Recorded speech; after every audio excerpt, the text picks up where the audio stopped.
Madame la vice-présidente du Conseil constitutionnel, Monsieur le Président de la Cour suprême, Monsieur le Premier président de la Cour des comptes,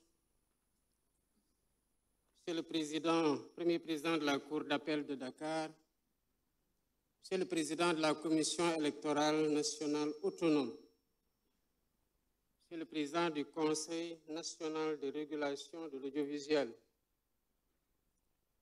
Monsieur le Président du Haut Conseil du dialogue social, notabilités religieuses et coutumières, Mesdames, Messieurs les représentants de la société civile, Mesdames, Messieurs les représentants des syndicats et organisations socio-professionnelles, chers invités en vos rangs, titres et qualités, Mesdames, Messieurs,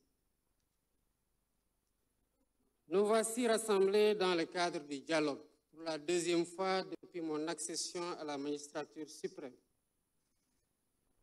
Pour cette année, nous ouvrons des concertations larges et inclusives autour du thème d'intérêt national, à savoir le système politique.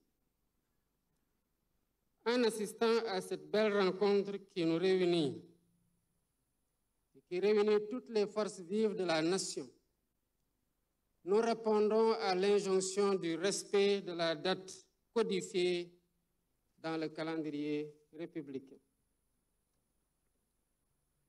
Ce dialogue en temps de paix nous enracine davantage dans la tradition continue de concertation et de préservation d'une paix sociale qu'il nous incombe de construire en permanence. Mesdames, Messieurs, l'implication de toutes les sensibilités de notre société dans la gouvernance institutionnelle de l'État est, s'il en était encore besoin, une preuve de la rupture systémique qui traverse aujourd'hui toute l'action publique. Ma conviction profonde est qu'au-delà des acteurs politiques, lorsqu'il s'agit de se projeter dans le temps long des réformes qui façonnent notre système politique, toute la société a voix au chapitre. Ainsi devons-nous définir par la quête du consensus et par les délibérations collectives la charpente institutionnelle et normative qui préfigure la vie de notre société politique. C'est toute la vertu d'un dialogue organisé en temps de paix. Non pas donc pour juguler une tension sociopolitique stressante pour toute la collectivité, mais pour écrire ensemble des pages encore plus belles de notre récit politique national. Mesdames, Messieurs, l'expression « le Sénégal est un pays de dialogue » n'est pas le fruit du hasard.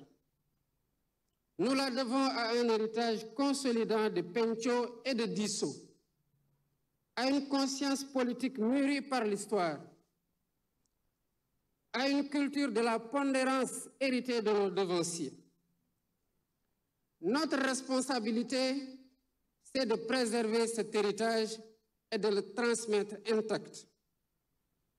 Au demeurant, nous devons nous garder de l'immobilisme ou du statu quo.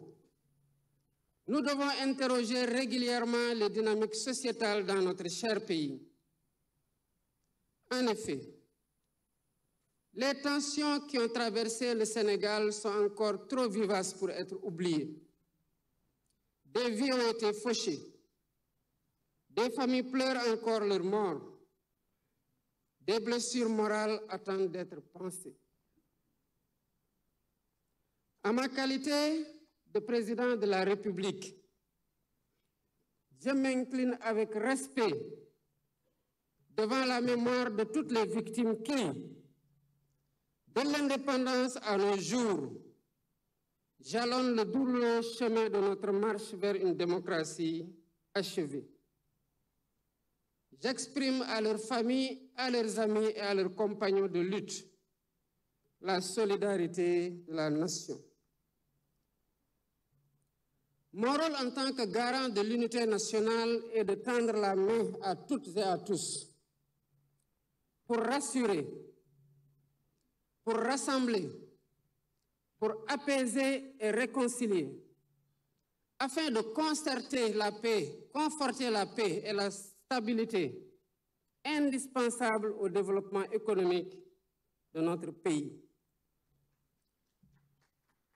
Dans cette dynamique, le gouvernement assumera la plénitude de sa mission. L'opposition sera respectée et exercera librement ses droits dans le respect de la loi. Mesdames, Messieurs, l'histoire politique récente de notre pays nous commande de réformer pour la postérité. Réformer pour renforcer les acquis démocratiques et garantir davantage la stabilité de nos institutions. Réformer pour expurger de notre système électoral tous les germes de dissension, notamment entre pouvoir et opposition. Aujourd'hui, notre démocratie ne saurait faire davantage l'économie d'une réflexion sur la rationalisation du calendrier électoral, la création d'une commission électorale nationale indépendante, le fonctionnement des organes chargés de l'organisation des élections, l'accès au fichier électoral et sa gestion, la rationalisation des partis politiques et leur financement, le rôle de la justice dans le processus électoral, la dématérialisation du processus électoral, le statut de l'opposition qui doit avoir un contenu réel, l'inscription automatique des primo-votants, la durée des campagnes électorales ou encore les modalités du parrainage, entre autres. Ces concertations, heureusement organisées en dehors de toute échéance électorale, nous offrent une opportunité unique de réfléchir avec sérénité et lucidité sur l'avenir de notre système politique. Ensemble, nous avons la responsabilité de repenser nos institutions en nous appuyant sur les principes fondamentaux de la démocratie, le respect des libertés individuelles et collectives, ainsi que sur les réformes constitutionnelles et législatives indispensables. Les Sénégalaises et les Sénégalais ont eu l'opportunité de contribuer activement à cette réflexion en soumettant plus de 13 000 propositions sur la plateforme Djoubanti, lancée seulement le 9 mai 2025.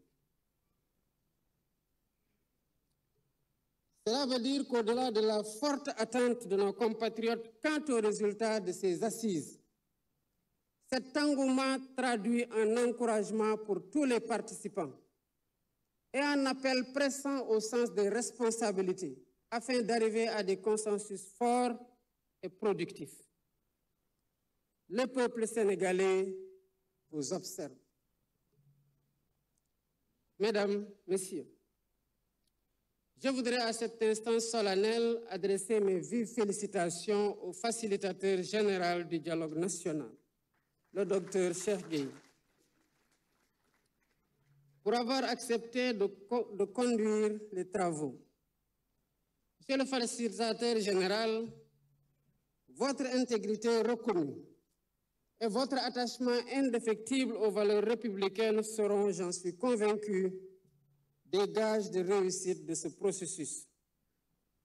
Je tiens également à saluer avec respect et gratitude l'ensemble des acteurs qui ont répondu à l'appel du dialogue. Votre présence ici aujourd'hui témoigne de votre attachement à la République, à la paix civile et à la grandeur de notre démocratie. Je forme donc le vœu ardent que vos échanges soient empreints de responsabilité, d'écoute et de dépassement de soi, qu'ils soient féconds en propositions audacieuses et réalistes, et qu'ils soient guidés à chaque instant par l'intérêt supérieur du Sénégal.